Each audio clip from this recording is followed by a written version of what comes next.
Bullet 100 की शुरुआत करते हैं। संभल हिंसा में पकड़े गए 27 आरोपियों की फोटो जारी। पकड़े गए आरोपियों में से कई नाबालिग। सीसीटीवी के जरिए ने दंगाइयों की तलाश कर रही पुलिस। संभल में हिंसा में अब तक 7 FIR, 27 गिरफ्तार। सीसीटीवी के आधार पर पुलिस कर रही दंगाइयों की पहचान। पिस्टल के साथ भी दिखाई दिया था एक उपद्रवी। संभल हिंसा का एक और वीडियो सामने आया। जामा मस्जिद के ऊपर ड्रोन से रखी जा रही नजर। वीडियो में पुलिस पेट्रोलिंग करते हुए नजर आई। संभल में हिंसा का सीसीटीवी फुटेज आया सामने। पुलिस पर पत्थर फेंकते हुए साफ साफ दिखाई दे रहे उपद्रवी। कईयों ने अपने चेहरे पर बांध रखा है कपड़ा। संभल में हुई हिंसा के बाद से छावनी में तब्दील हुआ इलाका। चप्पे चप्पे पर पुलिस की तैनाती। फिलहाल हाल है सामान्य। संभल हिंसा मामले में कई एंगल से जांच कर रही है पुलिस। सीसीटीवी के जरिए दंगाइयों की हो रही पहचान। अब तक 27 फोन भेजे गए फॉरेंसिक लैब। संभल में हुई घटना को लेकर बोले एसपी कृष्ण कुमार। कहा इलाके में सामान्य हुई स्थिति। साथ ही कहा हो रही दंगाइयों की पहचान, गिरफ्तारी का दिया आश्वासन। 100 से ज्यादा लोग हैं, उनको आइडेंटिफाई कर लिया गया है। उनके चेहरे हैं, उनको जल्द ही जो है पुलिस द्वारा जो नीचे स्तर पे उनके साथ शेयर किया जाएगा और उनकी धरपकड़ की जाएगी। संभल में हिंसा के पीछे सामने आई तुर्क वंशज पठान की थ्योरी। मुस्लिम समाज के 2 जातीय गुटों पर हिंसा के आरोप। वर्चस्व के लिए बवाल का आरोप।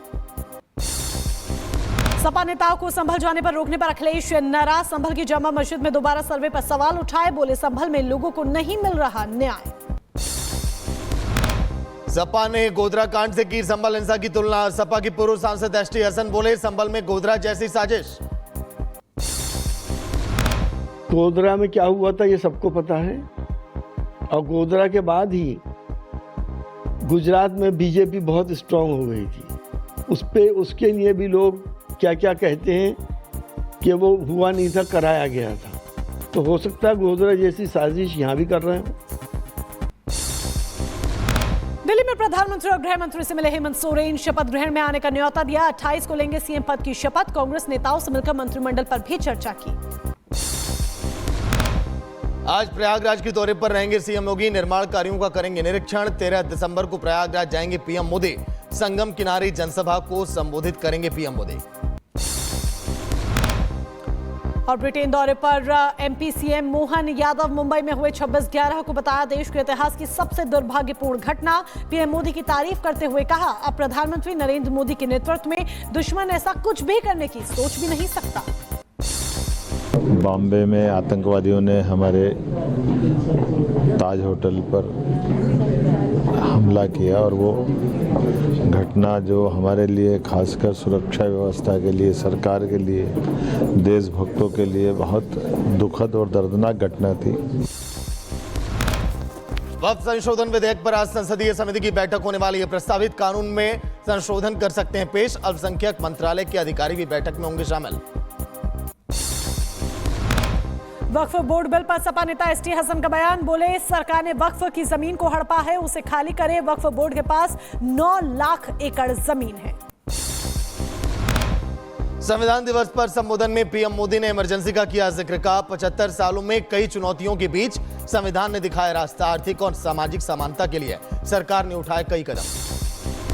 महाराष्ट्र में नए सीएम पद को लेकर सस्पेंस बरकरार। केंद्रीय मंत्री रामदास अठावले ने कहा फडणवीस को मिले मौका। एकनाथ शिंदे को केंद्र सरकार में शामिल होने की सलाह दी। बीजेपी ने राहुल गांधी पर राष्ट्रपति द्रौपदी मुर्मू के अपमान का आरोप लगाया। संविधान दिवस पर आयोजित कार्यक्रम का वीडियो किया जारी। राहुल ने राष्ट्रपति का नहीं किया था अभिवादन। संविधान दिवस पर योगी का कांग्रेस पर प्रहार। बोले कांग्रेस ने संविधान में चोरी छिपे सेक्युलर और समाजवादी शब्द डाले। पार्टी ने संविधान की आत्मा का गला घोटा। बुलंदशहर में गन्ना के समर्थन मूल्य पर मंत्री सूर्य प्रताप शाही का बड़ा बयान। बोले कि हर साल घोषित नहीं होता समर्थन मूल्य, पिछले साल किया था घोषित। अच्छा मंत्री जी, अब ये गन्ने का समर्थन मूल्य भी नहीं घोषित हुआ है, जबकि सरकार हर साल समर्थन मूल्य का नहीं घोषित होता। पिछले साल घोषित किया गया था। 3 तलाक पर केंद्र सरकार के कानून को चुनौती देने वाली याचिकाओं पर आज सुप्रीम कोर्ट में सुनवाई। 3 तलाक देने पर 3 साल की सजा का प्रावधान। मुस्लिम संगठनों ने सुप्रीम कोर्ट में दी है चुनौती। बजरंग पुनिया पर एनडीए की कार्रवाई। 4 साल के लिए सस्पेंड किए गए Bajrang Punia. Dope test sample देने से किया था इनकार। लखनऊ में मुख्तार अंसारी की पत्नी अफशा अंसारी का फ्लैट कुर्क किया गया। गैंगस्टर एक्ट के तहत 2 करोड़ रुपए के फ्लैट की कुर्की, जब्ती प्रक्रिया पूरी कर पुलिस ने संपत्ति को कब्जे में लिया।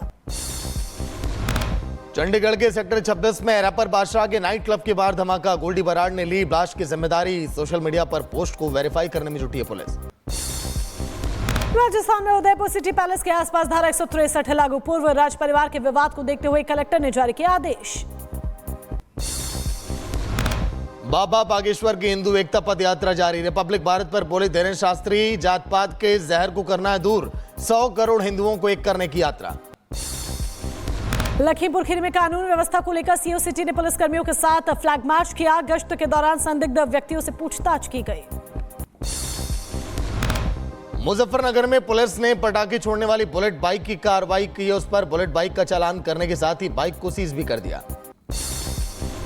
बुलंदशहर में संयुक्त किसान मोर्चा ने धरना प्रदर्शन किया। कलेक्ट्रेट गेट पर 16 सूत्रीय मांगों को लेकर प्रदर्शन किया गया।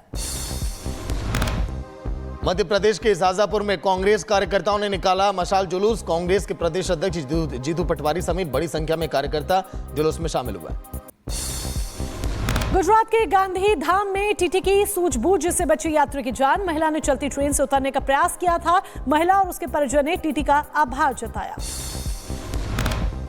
यूपी के मऊ में पत्नी के शव को ठेले पर लेकर ढोता दिखा पति। पैसे के अभाव में एम्बुलेंस की व्यवस्था न होने पर लोगों ने लगाई वहां मदद की गुहार, पर कोई नहीं सुना। बलिया से 50 किलोमीटर तक ठेला चलाकर पहुंचा गांव। लखीमपुर खीरी में पिंजरे में कैद हुआ आदमखोर तेंदुआ। कई मवेशी और कुत्तों पर हमला कर चुका था तेंदुआ। पकड़े जाने पर लोगों ने राहत की सांस ली। यूपी के बरेली में पुलिस ने की कार्रवाई। 11 किलो गांजे के साथ एक आरोपी गिरफ्तार। पकड़े गए आरोपी से पूछताछ अभी जारी। वाराणसी में गांजा तस्करी के इंटरस्टेट गैंग का पर्दाफाश हुआ। ट्रक में रखी प्लास्टिक की 17 बोरियों से 400 किलो गांजा बरामद। पुलिस ने एक तस्कर को पकड़ा है। यूपी के अम्बेडकर नगर में 3 दुष्कर्म करने वाले आरोपियों को सुनाई गई सजा। 2 आरोपियों को 10-10 साल की, एक आरोपी को 5 साल की सजा, 40,000 रुपए का जुर्माना भी। बदायूं में जमीन विवाद को लेकर 2 पक्षों में लाठी डंडे चले। कई लोगों ने घायल होने की खबर। मारपीट का वीडियो भी वायरल हुआ। बदायूं में बर्थडे पार्टी में हर्ष फायरिंग का वीडियो वायरल हुआ। लाइसेंसी असलाह चलाता दिखा शख्स। बदायूं में फार्मासिस्ट हत्याकांड का खुलासा। पुलिस ने 4 आरोपियों को गिरफ्तार किया। अपहरण के बाद हथौड़े से की गई थी फार्मासिस्ट की हत्या। हत्या में इस्तेमाल किया गया हथौड़ा भी बरामद किया गया। बुलंदशहर में भुने हुए चने खाने से एक की मौत। दंपति और बच्चे समेत 3 लोगों की मौत हो गई। परिवार के चौथे सदस्य की हालत अभी गंभीर। एफडीए ने सैंपल जांच के लिए भेज दिया है। मैनपुर में व्यापारी की गोली मारकर हत्या। मंडी से घर लौटते समय बदमाशों ने गोली मारी। पुलिस मामले की छानबीन में जुटी। कन्नौज लखनऊ आगरा एक्सप्रेस वे पर भीषण सड़क हादसा। डिवाइडर से टकराई स्कॉर्पियो कार। हादसे में 5 की मौत, 1 घायल। मुंबई के कल्याण में वेटेक्स सोसाइटी में 15वीं मंजिल पर भीषण आग लगी। फायर ब्रिगेड की 5 गाड़ियां मौके पर मौजूद। 5 से 7 लोगों को निकाला गया सुरक्षित। हिमाचल के कुल्लू में पहाड़ों में लगी भीषण आग। बड़ा भुई पंचायत के जंगल में आग से दहशत का माहौल है। आग पर काबू पाने का प्रयास अभी लगातार जारी है। गाजियाबाद के मसूरी इलाके में हाईवे पर चलती हुई कार में आग लगी। चालक ने कूदकर अपनी जान बचाई। कुछ ही सेकंड में कार जलकर हुई खाक। गाजियाबाद के राजनगर एक्सटेंशन में एक सोसाइटी के फ्लैट में लगी आग। एसी के आउटर में लगी आग। स्थानीय लोगों ने आग पर पाया काबू। रायबरेली में तेज रफ्तार रोडवेज बस ने ट्रैक्टर को टक्कर मारी। ट्रैक्टर के परखच्चे उड़े। हादसे में ट्रैक्टर चालक घायल, अस्पताल में भर्ती।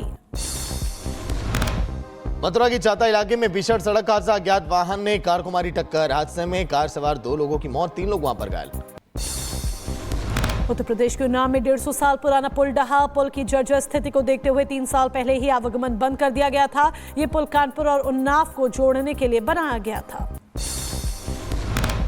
इजरायल और हिजबुल्लाह के बीच युद्ध विराम शुरू होने के पहले बेरूत में हुए हमले। इजरायली सेना ने बरसाए बम।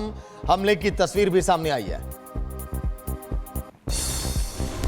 दक्षिणी लेबनान में इजरायली सेना ने हमला किया है। हिजबुल्लाह के हथियार गोदामों को निशाना बनाया। आसमान में नजर आया धुआं। लेबनान से दागा गया एक रॉकेट किरियत शमोना में बस स्टेशन पर गिरा। हादसे में 2 बसें जल गई। सीरिया लेबनान सीमा पर इजरायली सेना ने हवाई हमले किए हैं। जमकर बरसाए बम। क्षेत्र में तबाही का मंजर। इजरायल और हिजबुल्लाह में युद्ध विराम की घोषणा के बावजूद बेरूत में हुआ विस्फोट, हमले में हिला बेरूत, वीडियो आया सामने। युद्ध विराम समझौते पर सहमति जताने के कुछ ही देर बाद बेरूत में इजरायली हवाई हमले हुए। हिजबुल्लाह ने इजरायल पर दागे रॉकेट, इजरायल के किरियात शमोना शहर पर दागे गए रॉकेट। इजरायल ने बेरूत में हिजबुल्लाह के ठिकानों पर हवाई हमले किए हैं। हिजबुल्लाह के 20 ठिकानों पर हमला, लेबनान के मुताबिक 7 लोग मारे गए, 37 जख्मी हुए। इजरायल और हिजबुल्लाह के बीच युद्ध विराम की संभावित घोषणा से पहले लोगों ने जश्न मनाया। लेबनान के सिडोन में विस्थापित लोगों ने खुशियां मनाई। हिजबुल्लाह के साथ युद्ध विराम समझौते के खिलाफ इजरायल में प्रदर्शन। तेल अवीव में दर्जनों दक्षिणपंथी प्रदर्शनकारी एकत्रित हुए। इजरायल ने बेरूत में फिर किया एयर स्ट्राइक, बेरूत के टाय शहर पर हमला किया गया। हमले को लेकर इजरायली सेना का दावा, हिजबुल्लाह कमांडर को मार गिराया। हिजबुल्लाह के साथ सीज फायर के लिए इजरायल तैयार, पीएम नेतन्याहू ने संघर्ष विराम के प्रस्ताव को मंजूरी दी। इजरायल की चेतावनी के बाद बेरूत के लोग कर रहे पलायन, कई लोगों ने छोड़ा अपना घर, तो बेरूत में हालात अभी भी तनावपूर्ण हैं। लेबनान में इजरायल हिजबुल्लाह के बीच युद्ध विराम समझौते पर अमेरिकी राष्ट्रपति जो बाइडेन का बयान, हिजबुल्लाह और इजरायल के बीच सीज फायर का स्वागत। अमेरिकी राष्ट्रपति जो बाइडेन ने कहा कि अब गाजा में जंग रोकने पर करेंगे फोकस। इजरायल ने यह युद्ध शुरू नहीं किया, लेबनानी लोगों ने इस युद्ध की मांग नहीं की, ना ही अमेरिका ने। सीज फायर पर इजरायली पीएम नेतन्याहू ने देश को संबोधित किया, बोले हम समझौते को लागू करने और किसी भी उल्लंघन का मजबूती से जवाब देंगे, हम जीत तक एकजुट रहेंगे।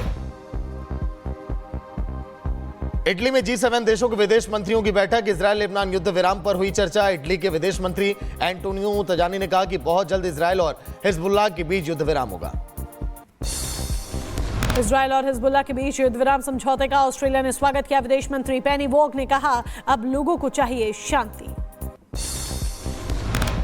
बांग्लादेश में कट्टरपंथियों ने मचाया उत्पात, हिंदू घरों में लगाई आग। इस्कॉन कोलकाता के उपाध्यक्ष राम रमण दास ने वीडियो किया पोस्ट, सड़कों पर दिखा खौफनाक मंजर। बांग्लादेश में खारिज की गई चिन्मय प्रभु की जमानत याचिका, चटगांव में प्रदर्शन कर रहे हिंदुओं पर पुलिस ने हमला बोला। भारतीय विदेश मंत्रालय ने मामले पर चिंता जाहिर की। चिन्मय कृष्णदास की गिरफ्तारी को लेकर बांग्लादेश में जमकर हो रहा विरोध, बड़ी संख्या में हिंदू लोगों ने आंदोलन भी किया है। बांग्लादेश में चिन्मय प्रभु की गिरफ्तारी पर कथावाचक देवकी नंदन ठाकुर का बयान, बोले हिंदुओं के दमन में बांग्लादेश की सरकार शामिल है। हिंदुओं के दमन में सरकार इन्वॉल्व है, और अगर सरकार इन्वॉल्व है तो सुरक्षा कौन करेगा? यूएन को इसमें संज्ञान लेना चाहिए और भारत के सभी लीडर्स को इसका विरोध करना चाहिए और ऐसे लोगों को पनिशमेंट होनी चाहिए। सरकार पर भी दबाव डालना चाहिए जिससे वो हमारे हिंदुओं का दमन न कर सके। हिंदू पुजारी की गिरफ्तारी पर विवाद के बीच बांग्लादेश विदेश मंत्रालय का पोस्ट लिखा कि धार्मिक सद्भाव बनाए रखने के लिए दृढ़ संकल्प। कोलकाता इस्कॉन के उपाध्यक्ष राधा रमण दास का दावा, बांग्लादेश की सड़कों पर लाशें बिखरी पड़ी हैं, हिंदुओं के जल रहे हैं घर। चिन्मय कृष्णदास खूंखार अपराधियों के साथ जेल में रात बिताएंगे। बांग्लादेश में चिन्मय दास की गिरफ्तारी की निंदा, मौलाना शहाबुद्दीन रिजवी ने उठाई रिहाई की मांग, बोले कि चिन्मय दास को बांग्लादेश की सरकार फौरन रिहा करे, अल्पसंख्यकों पर अत्याचार पर हस्तक्षेप करे भारत की सरकार। पाकिस्तान में हिंसक हुआ प्रदर्शन, 10 से ज्यादा प्रदर्शनकारियों के मारे जाने की खबर, कई प्रदर्शनकारियों की हालत गंभीर। पाकिस्तान में तनावपूर्ण हुए हालात, सेना और रेंजर्स अभी भी इस्लामाबाद में मौजूद हैं। प्रदर्शनकारियों और सेना के बीच लगातार हिंसक झड़प हो रही है। पाकिस्तान में लगातार बिगड़ते जा रहे हालात, समर्थकों के साथ राजधानी इस्लामाबाद के डी चौक तक पहुंचे इमरान खान की पत्नी बुशरा बीवी।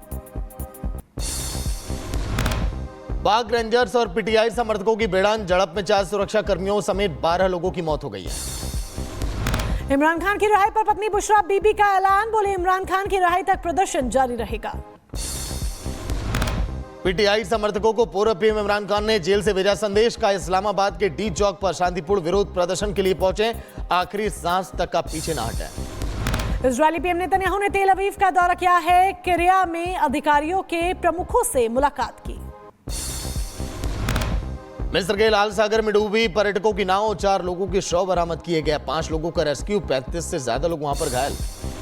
ऑस्ट्रेलिया की प्रतिनिधि सभा बच्चों के लिए पेश किया एक विधेयक, 16 साल से छोटे बच्चों को सोशल मीडिया से दूर रखने को लेकर विचार किया गया। जापान की अंतरिक्ष एजेंसी JAAX को लगा बड़ा झटका। जापान में परीक्षण के दौरान रॉकेट इंजन में विस्फोट के बाद लगी आग, नजर आया सफेद धुएं का गुबार। सर्बिया की संसद में हुई जमकर मारपीट। रेलवे स्टेशन की छत गिरने की घटना पर बहस के दौरान विपक्षी सांसदों ने मारपीट की। रेलवे स्टेशन की छत गिरने से 15 लोगों की हुई थी मौत।